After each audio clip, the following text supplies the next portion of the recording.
to the Fundamentals First podcast, presented by the Future Economist. In this podcast, we will be discussing the great works in the field of economics. In our first season, we'll begin with an analysis of The Wealth of Nations, Book 1, by Adam Smith. Smith is often looked at as a historical forefather in the field of economics. A philosopher by nature, Adam Smith pushed the field of economics with his analysis of economic growth and the fundamental principles that lie within an economy. Book 1 of The Wealth of Nations will address the division of labor. In this first season, each episode will be aligned with each chapter, excluding the final chapter, which will have 3-episode breakdown due to its length. Before we start, I'd like to talk about why we're doing this podcast. You see, Nick and I are both studying economics at Ryerson.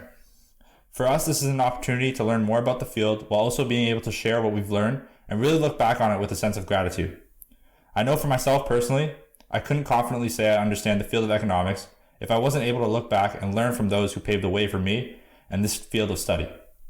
So with that being said, I think it's important to stress the fundamentals of anything you're pursuing. When I started this podcast, I was thinking that this would be a way to keep me sharp and on my feet. And I think Nick feels the same way. That's why we're doing this. One of the biggest things that we want out of this podcast is a discussion or a sharing of thoughts. So we're going to challenge each other because we're both at a starting point in this field. And we're going to keep battling or I guess discussing things that we feel we might not agree upon, but we'll also find unique points of views. So Nick, if you want to take it away and introduce yourself. Yep. Hi guys, I'm Nick. So when Deniz approached me with this idea, I was actually pretty excited because there's not many opportunities for us, especially now in this different climate, to really express what we've learned or to discuss with other people unless we really reach out to them, right? We can't do this in a natural sense. So I do have an interest in current events and things like that and how they all come around to connect with each other.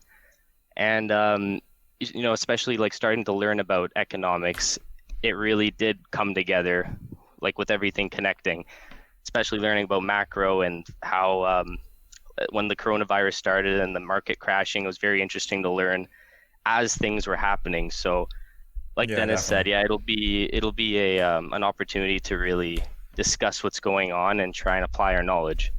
Yeah, I don't think it's either of our goals to be like Nobel Prize winning laureate economists, but I think the reason we're doing this is just that we stay sharp, and we're obviously investing money in our education. We're investing something in our education. So why not, learn more about the thing that we're investing so much in, right? Yep. So we're going to start off with how the chapter actually starts. Smith makes the point to highlight labor and how important labor is in the production of any resource or product. Within that, he argues that labor should be divided into smaller tasks rather than one person or one professional taking on several different tasks at a time. Nick, what do you think of that? Yeah, so when I read that, it was very interesting to me how it applies directly to how things kind of work today, even though this book was published in 1776.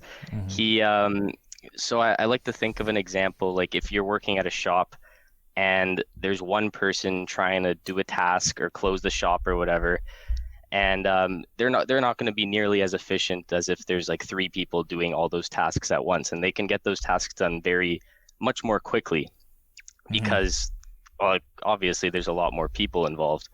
But I guess back then that wouldn't have been a big thought because I guess the employers back then, they probably would have wanted to save as much money as they could short term, not really thinking about long term, employ one person, and where you can employ many more people to do smaller tasks and get a much bigger net benefit in the future for yourself and I guess the economy as a whole if everybody applies that.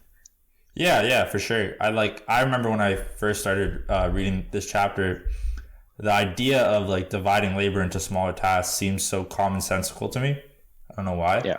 But the way I guess Smith highlighted it made it a point that, I guess certain developed economies do a better job, I guess, at dividing labor into smaller tasks or specialization.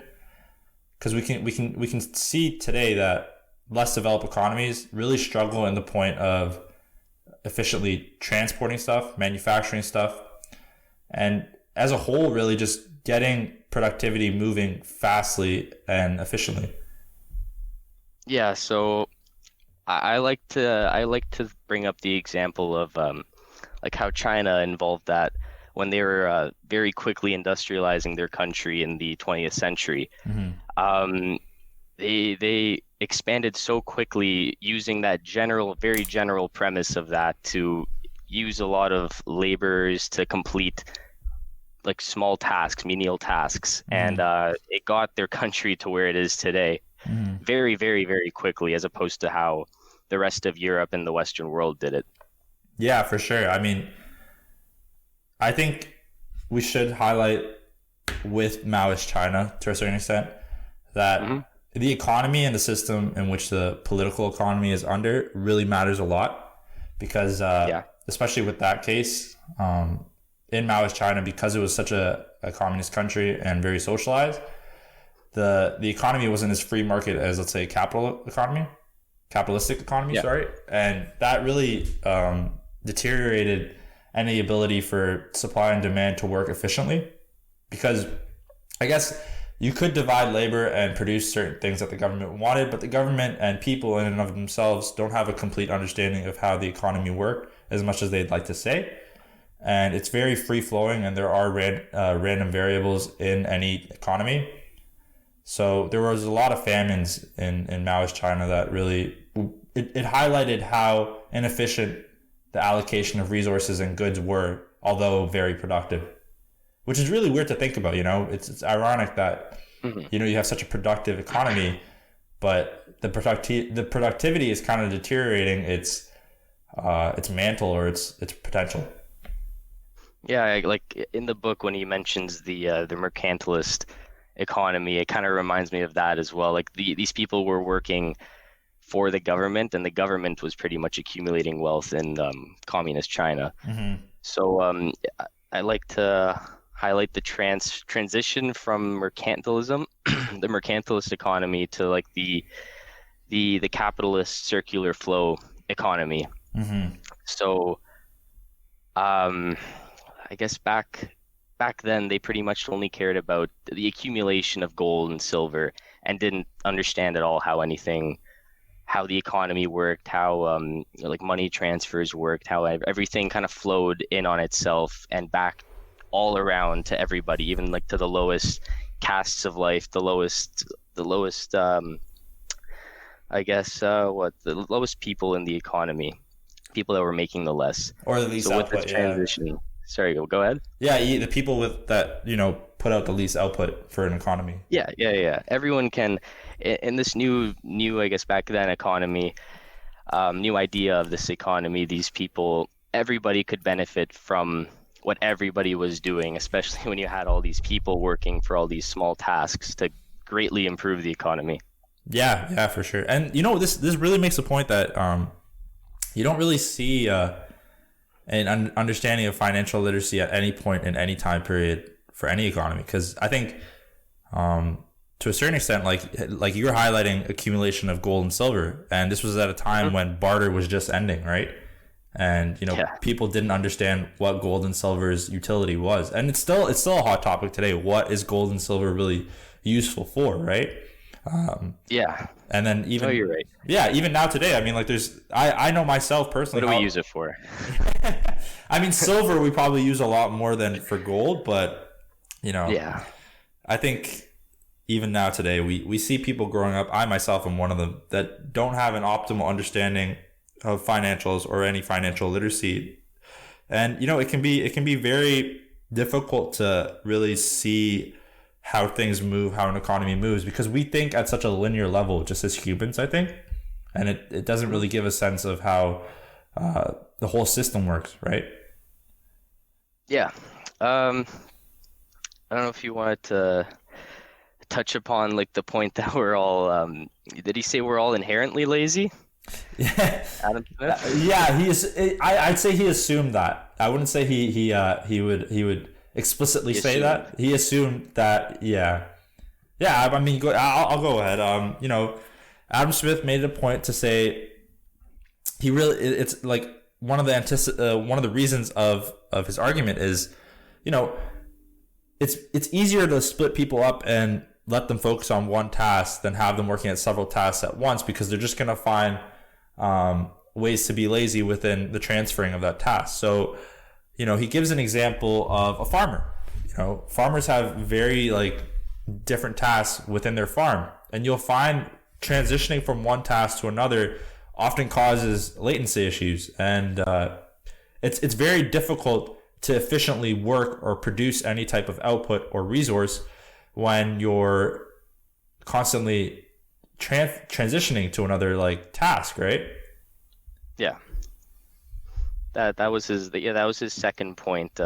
Second point of three, right? The saving of time, transitioning tasks, whatever it was for blacksmiths, switching out your hammers, having someone do that for you, right? Yeah. Saving all those all those little pieces of time, and it all adds up, I guess, at the end.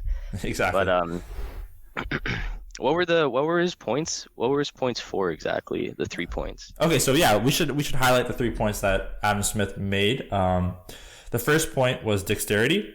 He defined 3 characteristics that are required for any chosen laborer. The first being dexterity.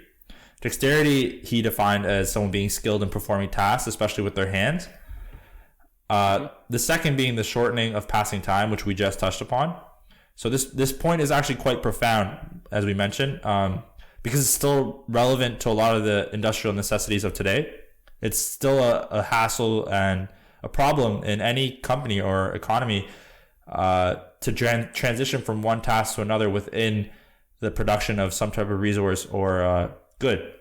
And the last, it's still a huge issue today, I think. Yeah, definitely. I 100% agree. I think it's become a lot more efficient than it was obviously in the past with technology. And, we can attribute that to the third point that, Smith highlights, which is inventions. Inventions. And, Nick, I'll be honest with you. I found this point kind of funny because he highlighted how we're lazy. But I would argue that some of our laziness breeds efficient tools of usage, right? Like inventions. Well, he said that, didn't he? He mentioned a part, if I remember correctly, he mentioned a part about the boy whose only job was to pull a string on the fire, the hearth, I guess. Yeah, exactly. That's true. Yeah. And he wanted to go and hang out with his friends, and so he invented something that would pull the string for him every once in a while, so he didn't even have to work anymore. Mm-hmm. And he even said the people that invent these things aren't really the ones that come up with these improvements to these things. Mm-hmm. It's the people that want to save their time, I guess, which goes back to the second point again. Yeah, laziness. Yeah. Well, the fact that we're lazy, he says that we're lazy, but like you said, I'm pretty sure he does say that the fact that we are lazy, or there's the assumption that we're lazy, it makes us create these things that help us in the future, and we just build upon them just to save our own time, our own personal time. Do you think, this is going a little bit off tangent. Do you think it's in the economy that we're in now and in the world that we're in now, the current time period, do you think it's a lot harder to find those inventions, or do you think there's still, I guess, room for creativity? I always think about this. Because it's what left is there to improve upon? I know I'm completely wrong, because it's I'll think about it and I have no idea what there could be left to really invent. Yeah. There's always something to invent. I know that, but there probably is with certain things. I think now we're kind of focusing more on safety when we add on to things that are a little older. But I'm sure there is. I don't know about. It's a tough one.